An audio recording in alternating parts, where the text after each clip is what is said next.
Halo sahabat semua, terima kasih sudah hadir di channel ini. Channel yang selalu menghadirkan video-video terbaru seputar jiran Nusantara. Indonesia merupakan negara terbesar di kawasan Asia Tenggara, baik dari sisi wilayah, jumlah penduduk, maupun pengaruh regional. Peran strategis Indonesia kerap menjadi perhatian dan perbincangan negara-negara tetangga. Mulai dari sektor ekonomi, pertahanan, hingga hubungan diplomatik di tingkat global. Tanpa basa-basi lagi, mari kita gas ke videonya.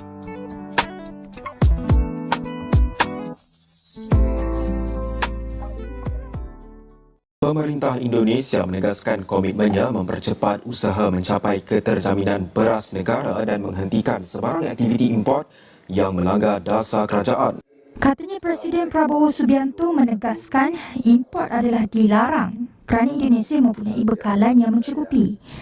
Ujar Andi, pemerintah akan menghalang sebarang cubaan membawa masuk beras, khususnya melalui saluran tidak sah.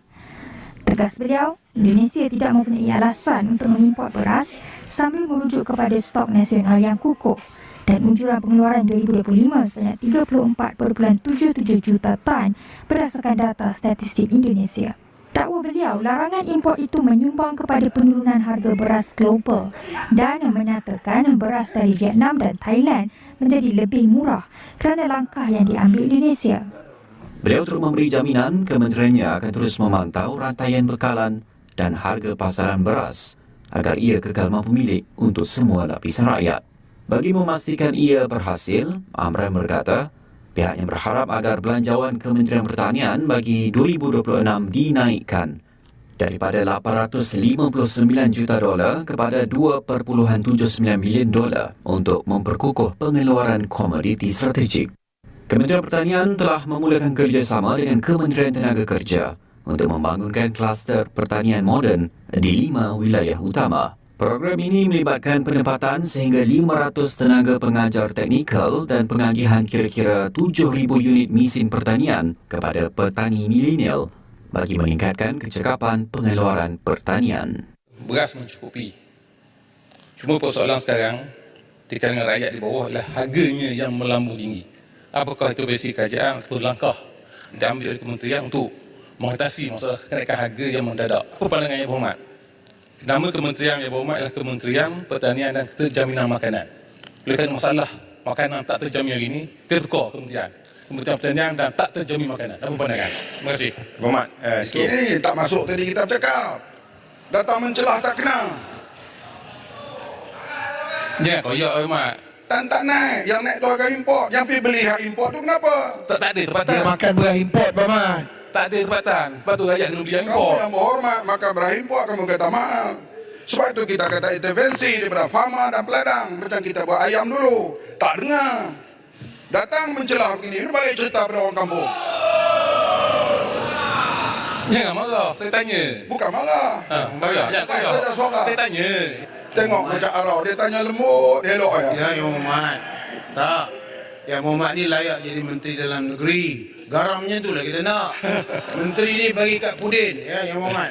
Tapi pasal beras ni, Yang Berhormat, sudah jadi cakapan negara. Setuju. Sepatut Walaupun Presiden beras Parti. import, beras tempatan tu di harganya tetap, tapi tak ada. Dah kita intervensi tadi. Jadi bukan, Yang Berhormat cuma tak payah jawab ni. Yang Berhormat kata kami tindakan cukup. Ada. Okey. Bukan dua saja kita buat kerja ni, tapi mari tak dengar penjelasan.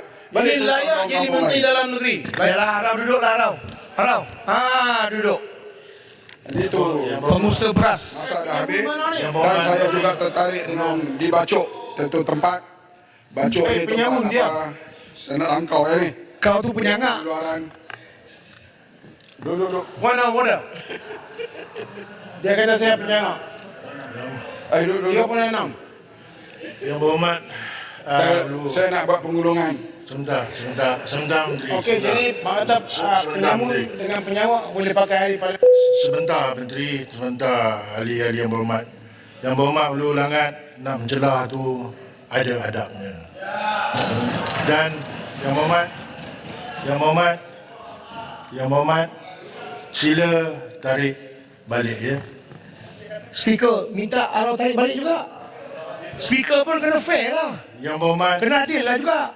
Yang Berhormat, saya bagi arahan dan putuskan. Ya. Okey, saya minta maaf saya tarik balik. Tapi saya minta Arau pun tarik balik sebab dia sebut penyamun. Yang No. Berhormat, Sebab dia sebut penyamun. Peraturan Saya minta dia duduk je. Yang Berhormat, Yang Berhormat, dengar arahan saya dulu. Ya, saya buat keputusan percakapan itu unparliamentary, tolong tarik balik. Dan sebentar, bagi saya bercakap dulu. Kalau nak bercakap macam ni tak habis. Ya. Selepas itu, apa yang Berhormat fikir tidak ketahuan atau tidak menyenangkan hati, bawa dalam peraturan berapa dan bangun dan bercakap. Saya boleh buat keputusan. Janganlah mencelah-celah tak tentu ada, orang susah untuk buat keputusan. Sebentar Menteri, ya, bagi saya selesaikan. Faham? Faham, Tarik balik. Speaker. Saya balik. tarik balik. Tapi saya minta Arau pun tarik balik. Okey, apa benda yang tarik balik tu? Dia sebut penyamun. Sebentar, peraturan berapa? Ha? 366. Tak apa kalau tak tahu kawan-kawan bantu. Baik. Kan tak ada masalah. Dia nak marah, dia nak gelak kenapa? Ada. Arau. Duduk Yang Berhormat. Yang Berhormat. Duduk. Yang Berhormat. Yang Berhormat Arau, saya telah mendengar apa yang dinyatakan oleh Hulu Langat. Perkataan penyamun tu tarik balik. Saya bila cakap dengan menteri, orang ganggu saya. Yang Berhormat, Penyamun yang buat kerja tu. Tapi isunya- kalau dia mengguris hati dia, saya minta maaf lah. Saya tak bagi orang. Yang Berhormat, hati, ya. Yang Berhormat, isunya sekarang penyamun. Tarik balik. Tapi penyamun ni bukan maksudnya siapa-siapa saja yang ganggu saya, penyamun. Baik. Jadi sekarang ni, kalau penyamun tu salah, saya tarik balik lah. Baik. Tapi memang penyamun pun. Baik. Dan keluarga muda yang baru hendak memulakan hidup berumah tangga.